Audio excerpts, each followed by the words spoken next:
चौथा क्वेश्चन क्या कह रहा है कि the amount of money in account every year when ₹10,000 is deposited at compound interest at 8% per annum.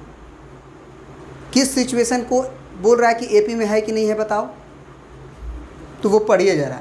The amount of money in account, the amount of money in account यानी कि account में जो पैसा बचेगा या रहेगा या बढ़ेगा जो भी होगा अकाउंट में, वो रुपया एपी में है कि नहीं है।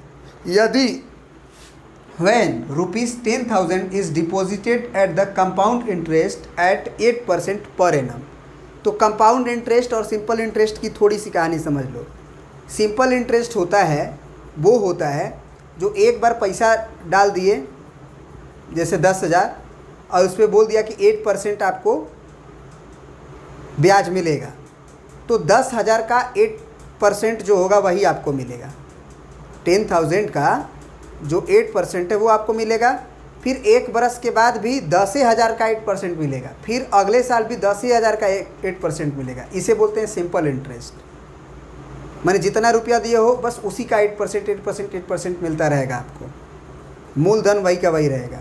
लेकिन कंपाउंड इंटरेस्ट का मतलब क्या हुआ कि कंपाउंड इंटरेस्ट में क्या होगा कि जैसे 10,000 रुपया का इंटरेस्ट तुमको जितना भी मिला, मान लो 500 रुपया मिला, मान लो इंटरेस्ट 500 मिला, एक साल के बाद तुम्हारा 10,500 रुपया हो गया।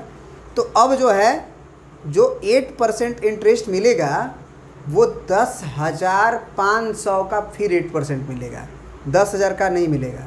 मतलब दाम बढ़ चुका होगा अकाउंट में, तब उसका 8% मिलेगा। फिर अगले साल और दाम बढ़ गया, तुम्हारा अकाउंट में पैसा बढ़ गया, तो फिर उस जो आया हुआ अमाउंट है, बढ़ा हुआ अमाउंट, उस पर 8% मिलेगा। इसे बोलते हैं कंपाउंड इंटरेस्ट, ठीक ना। और सिंपल इंटरेस्ट का मतलब कि 1000 साल भी हो जाए आपको 10,000 का 8% मिलेगा पर साल, अगर पर एनम आपका इंटरेस्ट दिया जा रहा है तब। आई होप कि ये क्लियर हो गया होगा।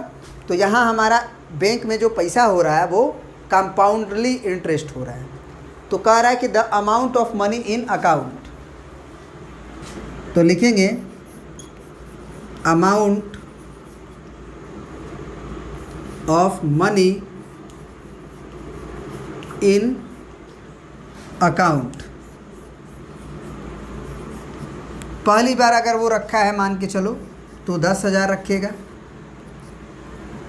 आफ्टर 1 ईयर, आफ्टर 1 ईयर उसका कितना पैसा हो जाएगा।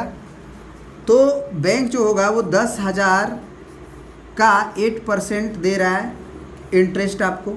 तो ये 10,000 इंटू 8% इंटरेस्ट हुआ आपका।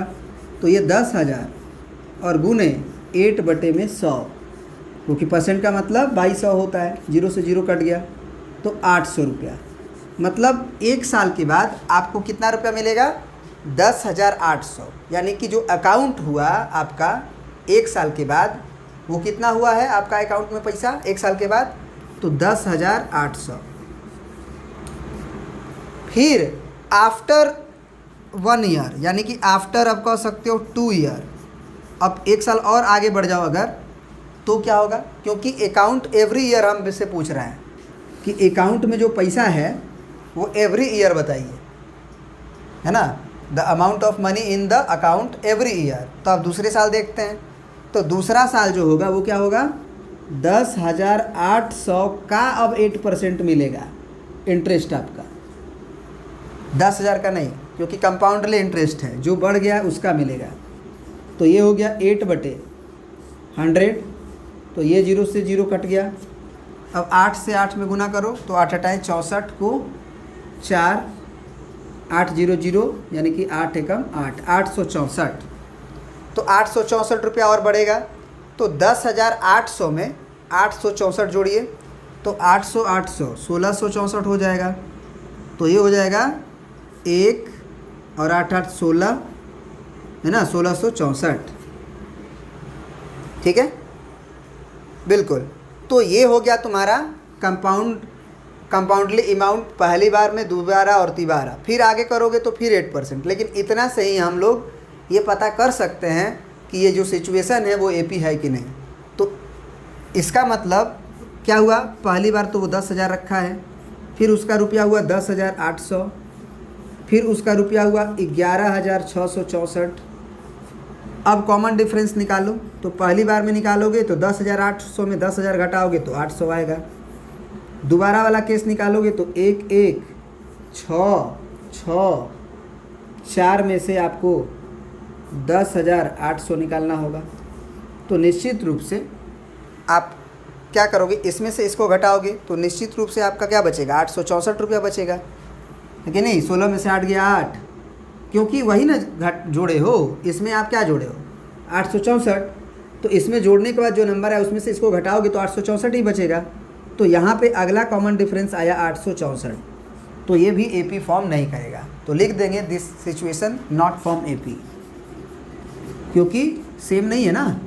This situation not form an AP, ठीक है ना। आई होप कि समझ में आया होगा। प्रिंट कर लीजिए, ठीक है। Thank you.